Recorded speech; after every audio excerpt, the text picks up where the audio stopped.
but my name's Rubina and I'm with the academic team. I'm an academic recruiter and I work for Aspen Dental Management. So we're the support organization for all of our doctors and owner doctors, such as Dr. LucasPerry over here. So we want them to be able to focus on what they need to do, which is dentistry, and we're just here to support them in any possible way that they need. So just a little bit before we start, I just want to tell you guys that you guys have a question and answer portion or like an option on the bottom that you guys can click. Feel free to click that and type in some questions.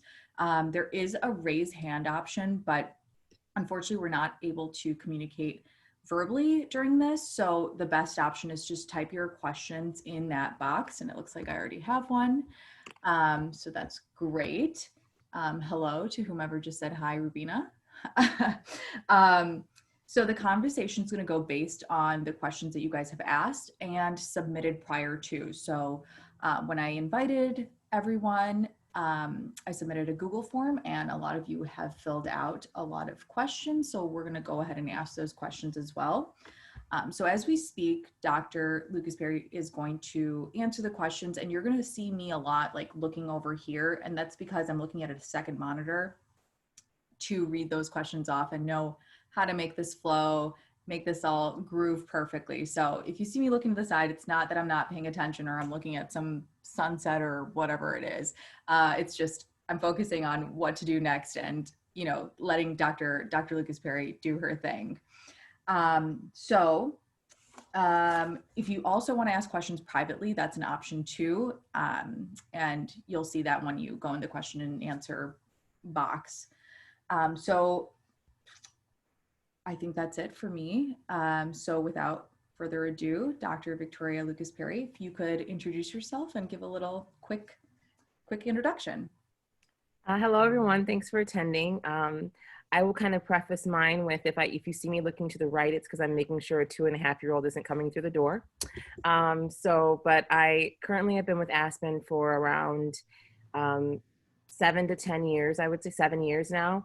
And I say that because there was a time period where I was not with Aspen and then came back to own. So I feel like I've had a very interesting journey through my dental career and kind of, I guess, life in general. I went to Michigan State for undergrad. I was a basketball player there, so a student athlete, and did not take a traditional science background path. I was a business finance major, so I always knew that business was something I wanted to do in dentistry. I then went to University of Michigan for dental school, which was awesome and amazing. Had a great experience there. And then when I came out, I did a residency in New York at Bronx Lebanon Hospital. Loved my residency experience. It was one of those situations where I feel like you could do a lot or a little, and I was one that got to do a lot. And so got a lot of exposure and really kind of honed my skills in that sense. From there, I graduated and loved New York and stayed there, and worked within academia at Columbia as a professor, worked in a school-based health center at Harlem's Children's Zone in New York, and then even dabbled in private practice in New York because everything is so expensive. You work 6 days a week and you work like a dog to just live. So had a lot of different opportunities to kind of see different areas and different aspects of dentistry. Also got a chance to work in a high-end practice downtown.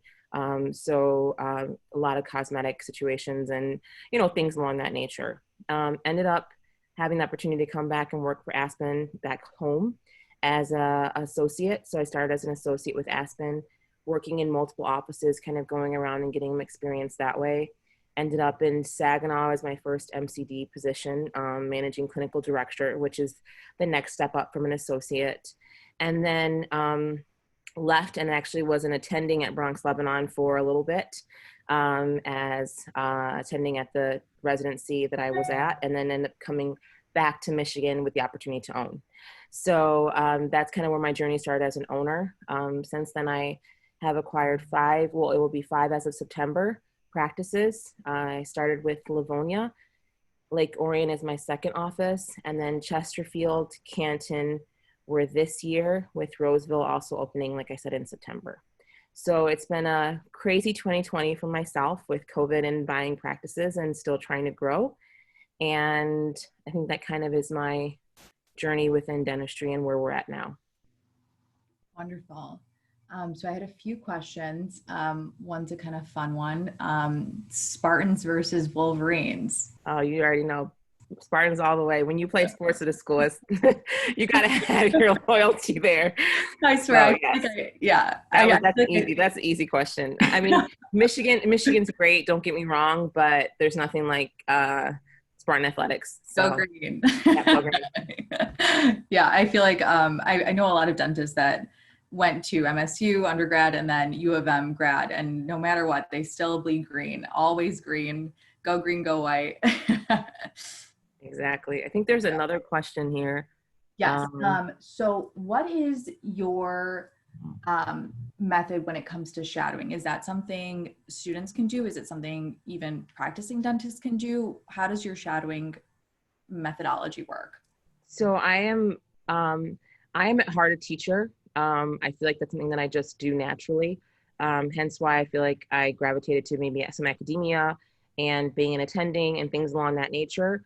However, I still do love the business side more than I think I love academia. And so I've kind of found a way to bridge the gap within my own offices.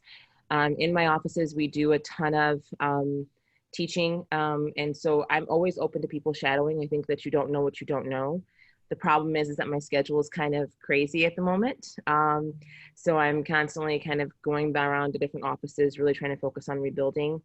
And I'm also due in September, so I'm having another child. So right now, I'm not doing a ton of dentistry chair side. But I'm always open. And I think that anyone who wanted to come to my offices or shadow maybe another one of my doctors, I have no problem with setting those things up because they understand that that's just how we are. We have externs in our offices that learn dental assisting. And I'm a firm believer that teaching and having people around you and teaching them the process makes you better. So. Awesome. So would you be open to perhaps them shadowing at other offices with, some MCDs, lead dentists, if it's not you in particular? Sure. I just think it's just a matter of coordinating it with the teams and Right. The doctors. Right now is a funny time, I will be honest with you, because we've had so much to rebuild after COVID and things have changed as far as what we're doing, but I'm always open to figuring out how we can make that happen. Good. Awesome. So going along with this, it was submitted on Google. They wanted to know, going along with what we're talking about, like you being, at a lot of offices and practicing a lot. So you do work as an owner, do you work often? Like what exactly do you do? So I think that's a great question. I think that your role is constantly changing as an owner, depending on the needs of your practice. So if you kind of want to do one thing, then being an owner to me is not really the way to go. So for example, during COVID, I had some doctors that didn't feel comfortable right away coming back. So that means I had to be ready to step in and take over some of the offices and be ready to step up. So I was working, 3 different offices at the same time, whether it was a half a day here and then a half a day there, and then, going back around. So yes, I definitely do dentistry, and I do pride myself as a really strong clinician. I can do pretty much everything right now except place implants. And so I think that's that makes me very versatile, as well as gives me the knowledge to help and support my other doctors. So currently right now, when I go to offices, I do the more difficult extractions, handling maybe problem patients or cases. I used to do a lot more endo, but since they've kind of utilized me in the extraction department more or less, I've started move more to doing of that. And then even Invisalign now. So right now I have a lot of new doctors who aren't Invisalign certified. So now I'm going into offices and taking over some of the Invisalign cases. So I think it's important as an owner to have a very good clinical base and clinical knowledge, because that's what your doctors that are in other offices are going to want to see for support. So you can go in there and actually support them. Definitely. Awesome. So someone just asked, why did you decide to go for Aspen over other DSOs versus opening your own private practice? I know you did talk about that 3-year gap in between. What happened? And then why Aspen in the end? So funny enough, back when I was in dental school, like I said, business is always been kind of my mindset. I kind of had I was always talking about franchise dentistry is what I would call it when I called it back when I was in school. And obviously now we know it as the DSO model, where you have the dental service organization that helps to support the doctors. So it was always something that interested me because I always felt that there was a way to do things. And I don't think that in school you get any kind of business knowledge. I thought that the classes I loved U of M, but the classes that we had for business, to me, didn't really do it justice if you wanted to own your own practice, and it just wasn't a focus.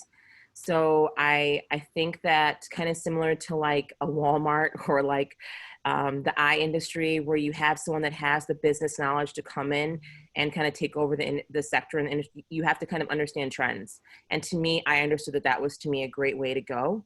I also am lucky enough to have a mom who was a private practice owner. So she had owned her own practice for 30 plus years. So I did have the opportunity to go and, take over her practice, but it wasn't enough for me. Like, it was a small practice and I wanted to do more. And I saw how hers ran and what she had to do. In fact, I helped her office go paperless back when I was getting out of school. So I was involved with that and trying to understanding what the private practice world looked like, as well as working in different offices and seeing how it ran. And to me, there's such added benefits to having a dental service organization to support you with regards to, I'm getting ready to go on maternity leave and I know my practices are going to be okay.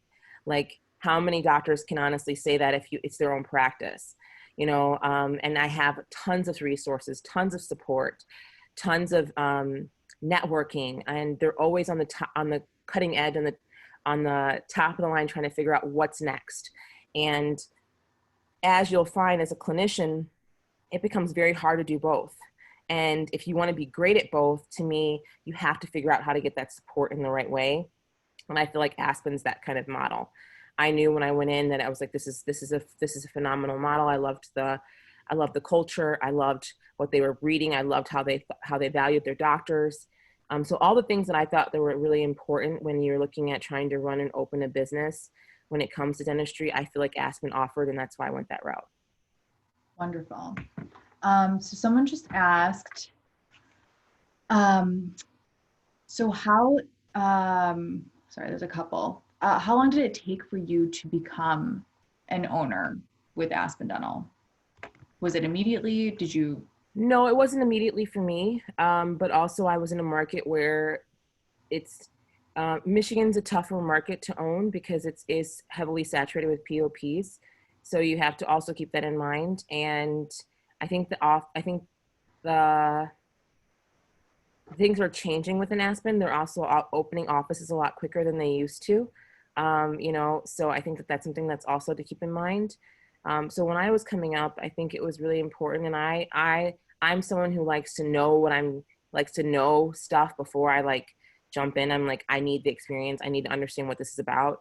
I thought I needed to be an associate in an MCD and work my way up. I think there's so much value in that, because it's almost like if you own a business and you know all the parts of it, then you understand how to be successful and coach people in those positions. And so I think that it took me around maybe 3 years to own. So it wasn't consistent, but about 3 years with Aspen maybe to own. Okay. And so it was, but I think it was the right timing. And then the office that I wanted came around. Like, I had to wait for the opportunity to come around, right? So Right. if the office isn't there that you want to own, you don't have anywhere to go besides partnership. And so I think that was the other rate limiting step when it came to me wanting to own, is that I had to make sure it was in the area that I wanted to be in, because that was important to myself. Perfect. So now in relation to being an owner, do you pay for the office equipment and supplies? How does that work with your arrangement with Aspen? Yes, when you're looking at it, there's definitely P&Ls, and it's kind of, I don't want to say, but yes, you do pay for your own supplies. We do share, it's called a shared expense, meaning that we share the expenses with Aspen. So that way it's kind of something where we're kind of in it together. The one benefit, though, I will say is that the purchasing prices that we have for our things don't even compare to what you're going to get to in a private practice. So where where it may cost maybe $70 in a private practice, we're getting like it for 35. It's, again, buying power. If you have 800 offices that are all buying things, then obviously you're able to negotiate a different rate than if you were by yourself. So yes, we do share in the cost of our expenses and our equipment and things along that nature, but it is a shared expense. Awesome. I just wanted to also comment, not to quickly jump to anything related to COVID, but we are the second largest purchaser of PPE equipment, next to the US government, with Henry Schein. So it just shows like how much we are involved with medical equipment and our purchasing ability. Like Dr. LucasPerry was saying, like we really have so much power and such good relationships with these vendors because of how big we are and just how we continuously work with them. And yeah, so it's a really great benefit. Just like she said, it's a great thing. So okay, there's a couple. Let me see how we can get this in order. So we're just going to transition to a new topic. So fine. I can go back and forth, Ruby. We're fine. Okay, perfect. Yes. So how involved are you with hiring office staff, even when it comes to auxiliary staff, hygienists, DAs? Are you there? Are you leaving it to another dentist that's there? How does that work? I am probably a very rare owner in the sense that I am heavily involved. I pride myself in knowing all of my people, and hiring them and really trying to get to know them. And that's become more and more difficult as I've gotten bigger and bigger, and really trying to maintain that culture that I want to have in every single practice. So I am very involved, and the beauty of right now with me kind of taking a step back from the clinical side, with me being pregnant, is as I've been able to hire new people, I've been able to actually sit down and train some of my front desk staff people or work with my doctors more side by side. But in the past, I still found time to do that and thought it was important, and do believe that that's part of building a culture, is understanding what's going on with all of your people and understanding where they're trying to go and how their development looks and what it looks like. At the same time, you have to be able to delegate, and you have to have people in the right positions to support you. So I do heavily rely on my office managers, as well as my regional manager, Tim Baker, to really make sure that those kind of things are taking place, because I am just one person and I am finding it a little bit more difficult than I used to kind of keep pulses and tabs on everybody. But it's so important to me that I try to do like a check-in with my teams to make sure it's being done. Good for you. In relation to that, someone just asked, what's your biggest challenge of owning multiple offices? COVID. COVID, I would say. That's it. Just I say that not jokingly, but before I had just bought the 2 before COVID happened. So we were really on a great path, and we had grown smart, and we had built things up, and we had the culture. I mean, we had just had a Christmas party at my house, which we had everyone there, and it was, we had great momentum going into the new year, and COVID hit. And we were in the Metro Detroit area, which is probably the one that we had to close down. We were like some of the first offices to close in the state and the last ones to open. So I think that one of the things that I've learned is resilience. It's a marathon, not a race. And I think this has probably been one of the biggest challenges I've had as an owner, because I had created such a great culture in my offices, and now I'm having to hire so many new people and trying to figure out how to turn something like this that was maybe a negative into a positive, as far as, okay, now we're raising the bar even higher with who we're bringing in and what our staff looks like. And so kind of taking it as an opportunity to kind of maybe flush out some kinks that we weren't really great at before, and really kind of taking it in, taking the momentum and moving forward in a positive way. Awesome. So when you talked about hiring new people to, being more particular, finding new dentists, front staff, whatever it may be, someone just asked, what do you look for when you're interviewing an associate specifically? I'm a people person, so I definitely rely on my vibes with somebody because I think that um, you always want to work with people that you mesh well with. And I spend a lot of time investing in my doctors. I'm one of the trainers in the state, so I do train. I've trained a lot of doctors, and so I think that's something that has allowed me to really kind of pick up on who I work well with and who maybe we may struggle a little bit more to find a common ground. So that's important to me. Um, what works well with my kind of coaching and my kind of ownership is someone that obviously is driven, hardworking, very detail oriented, values their teams and values the people that they work with. Because if you don't do that, it probably won't work because my teams know how much I value them, and then it becomes like a comparison type thing. So really valuing those that you work with and the teams around them. I also do treatment planning exercises when people come in for their interviews because I kind of want to know how you think clinically. I think treatment planning is a huge part of the foundation of how you create a practice. And so I want to know what someone thinks and how even open they are to maybe critiques or criticism or feedback that I can give them. I'm a pretty direct person, so probably wouldn't work well if someone's pretty soft. But I do try to obviously sandwich it with compliments and things along that nature. So I do know there's a fine line between being direct and not offering constructive criticism. So I would say those are things I look for in an interviewee. And also just clinical confidence, because a lot of it is faking it till you make it. There's a lot of things that even I still don't know and I don't pretend to know, but it's all about coming in and having the perception for your patients that you have the ability to do those things, and instilling that trust in them that yes, this doctor is going to take care of me, because half the time they don't know what good dentistry looks like. They just know if they trust you. Right. Oh, definitely. It's about that connection. I really do feel that. So I'm going to go off of a few things just from my own questions. Um, so you did mention, you like to do treatment plan tests and everything like that. So are you or Aspen or are your directors or vice presidents, whomever it is, are you telling your associates or someone else from the outside telling your associates what to do with treatment plans, or is it all clinical autonomy on that clinician, or how exactly do treatment plans work?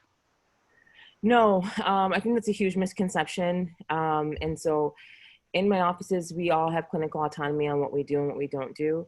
I do make sure my doctors have that kind of autonomy. However, again, I think there's a lot of room for coaching opportunities. I even think about myself and how much over the years I've grown with my treatment planning and presenting things to patients, because the treatment planning part is just one part of it, but how do you present it to a patient is a whole nother aspect of it, because you have to get their buy-in to what you're treatment planning. So, you as a doctor within Aspen will always have clinical autonomy. However, in my offices, I will review treatment plans with you and say, hey, walk me through what you were thinking. Did you give a patient this option? Did you talk to them about this? Do you think maybe you could have done something like this? So I think it's always important to challenge them. And part of the benefit of obviously with Aspen is that you have a metrics page that allows you to see certain numbers and see certain things. Because one thing is that we think things are going one way, and then you see the numbers and it's a completely different kind of type of situation. And so having those kinds of tools in your tool bank as a clinician, to me, will only help enhance your ability to treatment plan, as well as working with someone to bounce ideas off of, to think differently, is how you grow as a clinician. Do you feel like you had that when you first started, or even now? You said that there's sometimes where you might not know exactly, what to do with this particular case. Do you have someone to contact? Is there, Yeah, do you, my doctors. So okay, we're a team. So okay, I'm not above getting feedback. So I had a doctor who we just hired not only 3 weeks ago, and she was talking to me about how she does her Invisalign cases, and it was a way I hadn't thought about it. And I was like, that actually makes sense. I was like, great. So hopefully that it's a two-way street, because at the end of the day, there's too much dentistry out there to think that you know everything. And so it's all about being able to partner with your doctors and your teams to kind of get the best result possible. yeah, that's so important. That's amazing that you said that. Like everyone can feel like a team player, and it's not like a dictatorship or anyone saying X, Y, Z. It's That's the huge part also of if you're interviewing, if and that's what I'm looking for. I clean rooms for my DAs if they're behind. I don't separate myself in that kind of regard. So I'm in the trenches with my team. I think it's important to be in the trenches. So someone who doesn't want to be in the trenches, probably, again, if you're comparing your owner to maybe the doctor in the office and the owner's willing to do something the doctor's not, it doesn't have the same level of respect for with the team going around. So those are the things that are important to me when I'm looking at doctors as well. Awesome. Thank you for that. So jumping around again, so do you recommend going to a GPR or AEGD over going straight into practice? I get this all the time. I don't really know. It depends on the person. And it depends on, I think, what you're looking for. My GPR was one of the best years of my life. It was the first time I had money and I moved to New York. I mean, say no more, right? So it was really nice, a great experience for me. And then also clinically, I was able to really kind of grow. Now, not everyone, I think, has those same experiences, because talking to other doctors who maybe done AHDs or GPRs, they didn't have the same maybe hands-on clinical experience that I had there. So I can't say whether one is better than the other. It also depends on how you come out with and what your clinical skills look like. I did feel confident with going into private practice right out of the gate. I wanted to move to New York and get out of Michigan and see something different and grow. And so it offered a great opportunity for me to kind of do everything.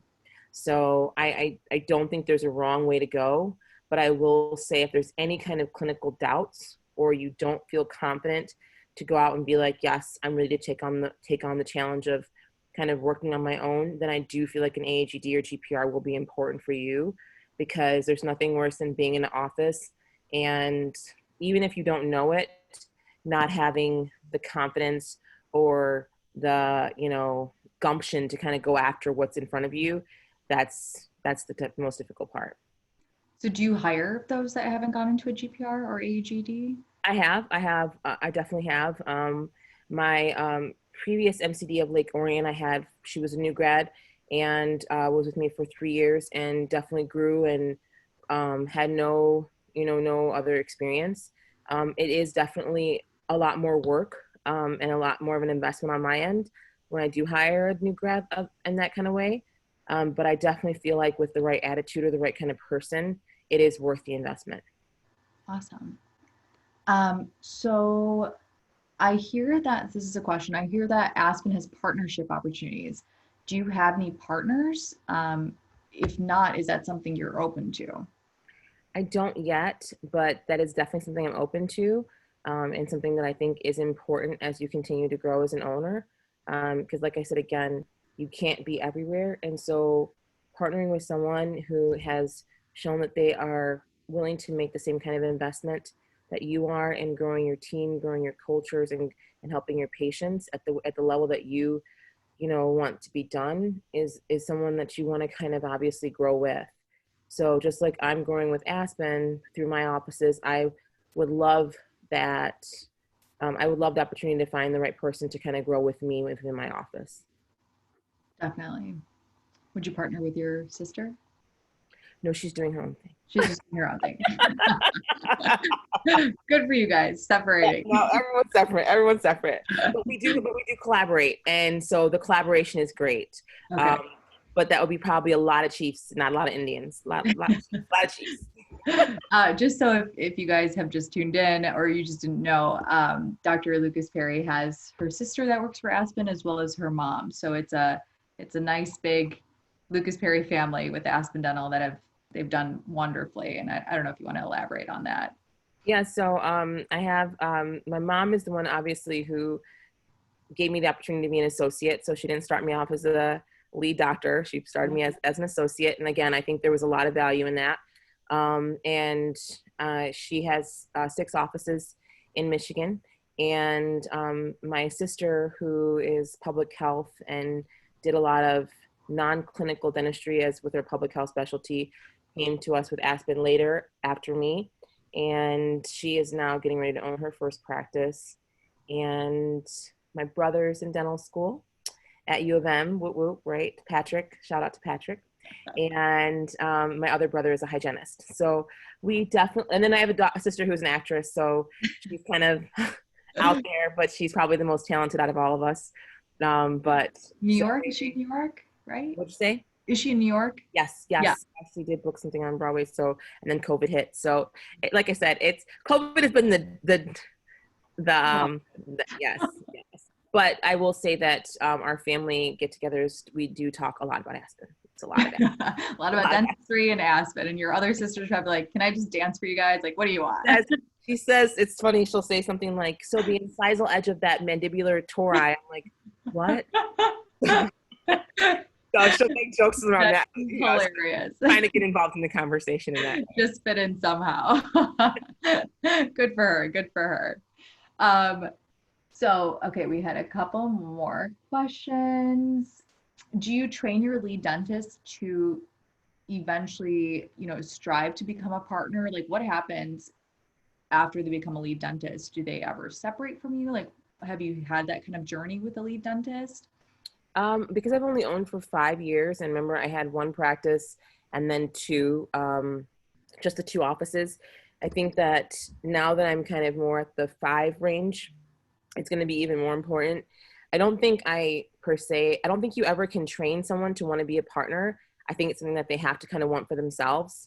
Mm-hmm. I think at the end of the day, I'm always training everyone to be better at what they are and what they do. And if anyone wants to experience or they want to talk about things, I'm always there as a resource. But I do kind of think it's kind of a situation where it has to kind of go both ways, because if they're not hungry to be that kind of owner or take on that kind of challenge of what it means to be an owner, because it's not always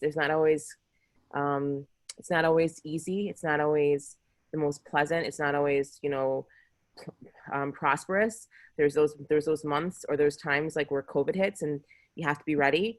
And so I think it's really important for that person to kind of show me that they're also interested. And that's something I talk about in an interview. What are your long-term goals? What do you want? But I do believe that as an owner, it is my responsibility to try to help someone get those goals and attain those goals and get to where they want to be. So that's what I would say. No, that's great. Is it possible to work part-time for just 1 to 3 days a week in the beginning, or I guess in general as well? Do you do part-time? I do part-time, but I think it's kind of tough I guess it depends on the level of experience of a doctor. If you're a new grad, I think that me having you work 1 to 3 days is probably very tough, because I'd want to be probably more involved in kind of your growth and your mentorship and leadership. And it also depends on the opportunity I have in the practice. So it's nothing that I'm not open to. I think it just depends on if all the circumstances and everything aligns the right way. I can't really say per se like that I would or would not, but have I had doctors been hired for 3 days in the past? Yes. So someone just said, sorry, I just got so distracted. Someone said, you mentioned that you're expecting, congrats. So, so charity and giving back is something that's very important to me as a dentist. Does Aspen or working with you provide any opportunities for that? Aspen does, and we also do in the offices. So one of the things that we do is we do the mouthmobile, where that goes around the different states. And the mouthmobile is basically where we help veterans receive dental care for free. And it's really awesome. I've been a part of it in Michigan. We also have an outreach trip that they take every year to a different country. I don't know how that will work now, but they do that, where they've gone to like the Dominican, Jamaica, I think other different places to help provide care. And so that's an opportunity through Aspen. We also do a day of service in our offices. So that's also important for us. So one day, it was actually supposed to be in June this year, but one day a month in our own individual offices, we provide, free dental services on a Saturday for patients to come in and get free dental care. And it's something that your team has to kind of volunteer for. And we've gotten a lot of smile stories out of it. We call them smile stories because they're things that make everyone smile, and they're great stories about patients that we've helped and been able to kind of impact in a way that we may not have thought you had that kind of impact. I myself think it's important as well. When I was kind of matriculating through school, I did the Jamaica outreach program for 2 years, and then went back as an attending after I graduated. I haven't had the opportunity to go back since, just because of how busy I've been. but it is something that I feel like is one of those things where you probably as a dentist get more out of it than actually the people that you help, because you have such an impact and you realize, you know, how much just changing someone's smile or giving someone an opportunity to get dental care done really impacts them. Definitely. You talked about it, like bringing a smile. I've watched so many of those videos. Not only did I smile, I was bawling. And there Yeah. are so many times that, like, my coworkers will know to look at me because I'm always the one that's just like a sap. But then also speaking on the mouthmobile, I think that was the first time you and I met. It And was. Yep. yeah. In Detroit, yes, yes. Yeah, and it's such a great opportunity. You know, we have a bunch of veterans, they're coming in and out and they're able to get service that they wouldn't be able to normally. And it's so heartwarming just to see that we can make a difference in And someone's we had it in an area where then I again saw a lot of those people come to my office. So Wow. it was kind of really awesome that we made such an impact that they wanted to still come and see us Yeah, in our yeah, offices. So that was also really, really special. right, right. That, yeah, it was such a great experience. I remember that. Um, I guess tying into you being pregnant and congratulations and all that, someone wants to know what's maternity leave like for you and Aspen? I think I'm pretty aggressive with coming back. My last child, I think I took maybe 3.5, 4 weeks. No way. But I didn't come back full swing. I came back several days, but I just couldn't. As an owner, it's very different in the sense that I just feel like I just don't want to be away that long. And even if it's just me getting a pulse on what's going on, I just think of, in my mind, I think of all the things I might have to do when I come back, and I just kind of want to get ahead of the ball. I do have doctors that have taken maternity leave in my office before, and it's pretty much, hopefully we try to coordinate it where we have coverage and we have different things to whatever they need. I feel like dentistry is one of those professions where you do see a lot of females in the profession. So again, a lot of my staff also have to go on maternity leave, and that's where, again, it's about planning, it's about talking to your teams, it's about building that relationship, it's about understanding. And I will tell you, all of my teams know that I think family comes first. I think that's so important. And you know, what they need in those situations, whether they have a kid or they're going on maternity leave, we try to make sure we're accommodating them and just still trying to maintain the practice and everything through coverage and kind of working together to make those kinds of things happen. Wonderful. Yeah, you're different from most when it comes to the amount of leave. I was just talking to my boyfriend. I was like, the day I get pregnant, afterwards, I'm taking 3 months off. No one can talk to me. Yeah, no. So someone just asked along with that, oh, you know, okay, I'll ask the first question, but your brother just popped up too. I'll ask that at the end. I think that's a good question for the end. So before we answer that one, how are the doctors in your offices paid? Do they have full benefits packages? How does that work? So I think this is probably one of the best things about Aspen when it comes to how doctors are compensated. There's obviously a base salary, but the way that we kind of incentivize or kind of motivate our doctors is through profit share. Profit share, and obviously every owner has different ways of doing it because every owner has control, and that's another thing that goes back to our autonomy as owners with our practices and how it's not just a cookie cutter way of Aspen doing everything. But the general way is obviously you have a profit share where you have doctors that can come in and we work together to create profits for the office, and then everyone eats out of the same pot. So it doesn't incentivize a doctor to take all the big cases, because at the end of the day, if we can all do big cases, that means we're all going to do better.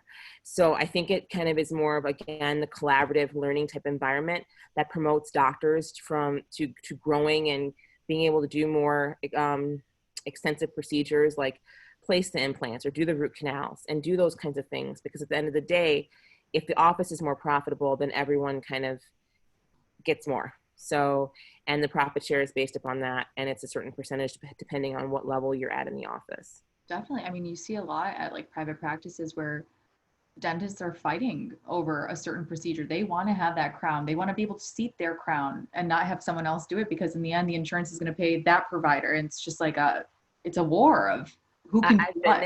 I've been there. So okay. I'm speaking from experience. I've been in the office where they own, and you know, it was a day of where I was just kind of doing certain things and, you know, not like if like their schedule's full and my schedule may not be full, but at the end of the day, that's kind of, Yeah, you know, it's just, it promotes a different kind of environment. And I think that that's something that really speaks to the collaboration and the growth that we want to see with all of our doctors, and why we're so big on expanding their learning ability to include Invisalign, to include implant placement, to do those kinds of things that are going to help to continue to generate not only income for the practice, but continue to hone those doctor skills, because that's what it's all about. definitely. A team environment, which is so important.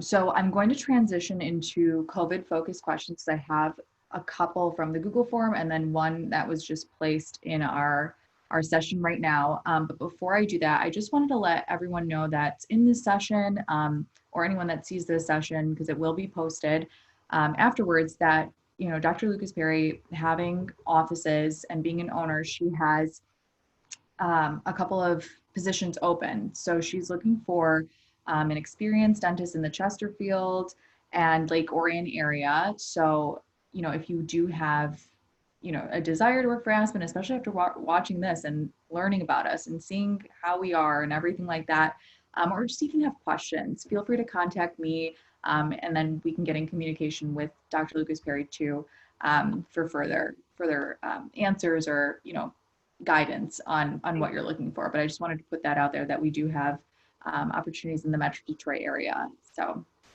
Thank you. yeah.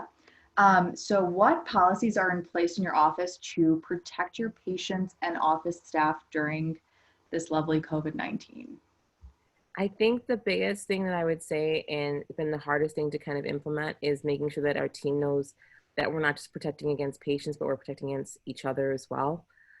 Because you just don't know what everyone does in their off time, and that you don't know what everyone's living situations are at home. So I think that obviously we've had to put in a lot of different precautions. So we don't have our lobbies open, or there's limits on how many people can be in the lobby at the same time. When you walk in, you're asked to hand sanitize. There's plexiglass shields up that are protecting our front desk staff. There are COVID screening forms that get completed when you make an appointment, and then also when you come into the office. There is N95 mask for high aerosol procedures. There is the donning and doffing of the gowns in between those procedures. There is the rinsing with the Paradex, or I'm sorry, not Paradex, but the Peroxyl before you start a procedure. There is, I mean, everyone is required to wear a mask. We provide masks for our patients when they come in if they don't have a mask. You know, so those are just some of the things that we're doing. I mean, you know, we're sterilizing the rooms, you know, a little bit differently, in the sense that we want to make sure everything sits for 2 minutes. You know, so we're trying to do everything that we can to kind of follow CDC guidelines, as well as, you know, deal with sometimes the restrictions that we may have with PPE, and just making sure that our teams are constantly re-educated on it, because you'll find that, just like in your real world, the more you get comfortable with the word COVID and the more you get comfortable with everything, it's just so easy to fall back into your same routine. And so the other thing that we're trying to make sure we're doing is still kind of reinforcing it periodically to make sure everyone's still on their P's and Q's as to what's going on. So do you feel like, you know, with the time that's taken to sanitize and make sure, you know, patients aren't coming in immediately, have you had a loss in, you know, the patient stream, the revenue? Just has It everything has, been impacted? in the beginning, I think it was really tough to try to understand how we would make it work. But when you really actually got down to the nitty gritty of it all, as much as it was a lot different, it still should be very similar to what you were doing before, with some modifications. So, you know, they talked about dentistry being a really high risk industry, where to me, in fact, we should be one of those industries where I feel like, as a model, we already had so many things in place from a sanitation perspective, from a sterilization perspective, that we're more in the mindset of doing those kinds of things. So we're just kind of like more implementing a couple of different procedures, versus kind of changing our whole way of thinking, right? So I think that that's been, to me, the biggest misconception in my eyes as to how dentistry has kind of been pegged as, you know, one of those places where it's, you know, COVID is, Right. yeah. So yes, do I think though, that it's been a transition? Yes, but do I think it's impacted us in a negative way? No, I think we've gotten to a place where we have a flow and we understand what it's supposed to look like. And we are also building patient expectations the right way as far as understanding what it looks like and how there may be delays, because we're not going to sacrifice what we're supposed to be doing for just to get the patients in the office. Right, right. Did you have to let go of any individuals because, or like furlough temporarily because I of what the did. situation was? I did. I had to furlough my employees at the end of March. And then I actually tried to set up a lot of remote dentistry, Oh, teledentistry for 2 months because I was in a hot area, being in the Metro Detroit area, and that's being such at high risk. So I tried to kind of protect my teams in the sense that I tried to set up a lot of teledentistry calls and different ways for us to all work remotely or without a lot of patient contact to try to still take care of our patients. It really wasn't sustainable for the long term, but I think it provided some kind of short-term solution of us bringing people back and trying to get them back in the door and trying to keep them engaged with what's going on. But long term, we weren't able to stand it up, which was unfortunate. So we then obviously had to open the practices back up. Again, there were childcare issues. There were, hesitation again around dentistry and COVID. So we had to kind of work through a lot of those issues as a team. And again, having the support of ADMI during that time period was crucial and essential because it was a time period where it was so funny.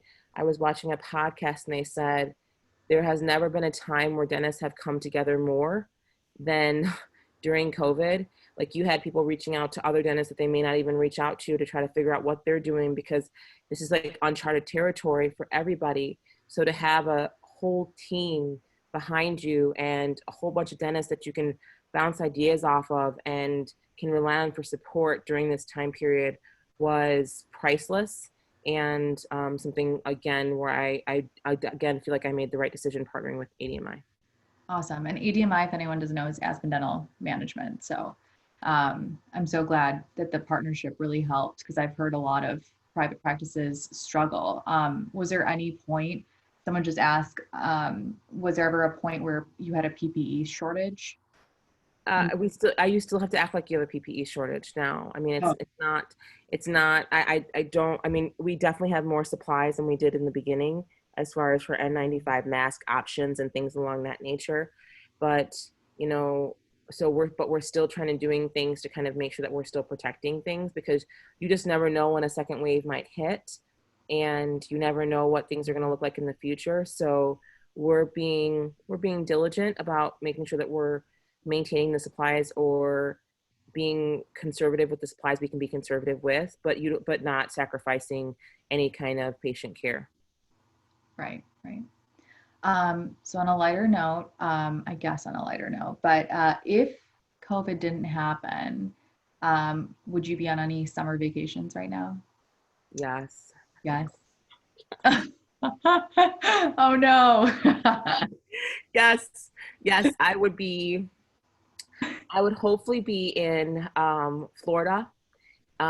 We found this, we went last summer around like August to Florida and we found that the rates were like crazy cheap at this really, really, really nice hotel because it was like a period where I guess people don't really travel to Florida. Oh, okay. So we got these, it was like this, it was a Ritz hotel and they had tennis courts and they had spas. I mean, it was just gorgeous. And our room was amazing.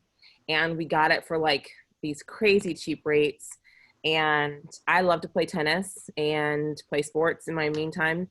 And so it was like my dream. I woke up and got to play tennis and then go lay by the pool and then eat and then go lay by the pool and eat. And so yes, I would have taken at least a week, but have not been able to since everything's happened. You could still go to Florida, it's so safe there. Yeah, I think I'll pass.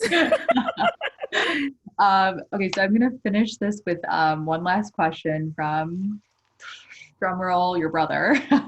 What do you do for fun? I am a mom, and I think that's the funnest job ever. So I absolutely love spending time with my daughter. We are two peas in a pod, and that is, and my family. It's just fun. I just love spending time with people that I care about, and I think that's what makes me happy the most out of everything. So you feel like you have that time, even being an owner and having 5 offices? Do you have that I think you flexibility? have to make time, and I think you have to make sure you know what's your priority. Yeah. And my family is my priority, and I won't sacrifice that for anything. And I think again, that's how I lead my teams again, because I think that it's so important to have a work-life balance, to make sure you know what's most important to you. Because I always say, like, a happy home is like, it's just contagious, you know. So yes, I think those are things that are most important. Definitely. Well, thank you so much, Dr. Yes. LucasPerry. This was a great conversation. I think we answered quite a few questions live, like live questions, as well as ones that were submitted prior to. So I really do appreciate the time you've taken, because I know you are a very, very busy woman. So I won't take any more of your time, and hopefully you can enjoy some time with your cute little pup, your cute little baby, and your husband. Enjoy the rest of your day. Thank you But so much, yeah, everyone, for coming. It was a pleasure. Please, again, reach out to Rubina if you have any questions. I'm always open to any kind of conversations or any ways that I can support or help anyone else. I think that's really important to give back as well. So, um, and also, if I don't answer right away, don't hesitate to hound me. Rubina will tell you. yes, yes. So, Thank you so much again. yeah, And, if anyone has any questions, like she said, feel free to ask me, and we will make sure we relay the message to Dr. LucasPerry, or, we'll just make something happen. So yeah. thank you again. Thank you so much. Bye. Bye bye.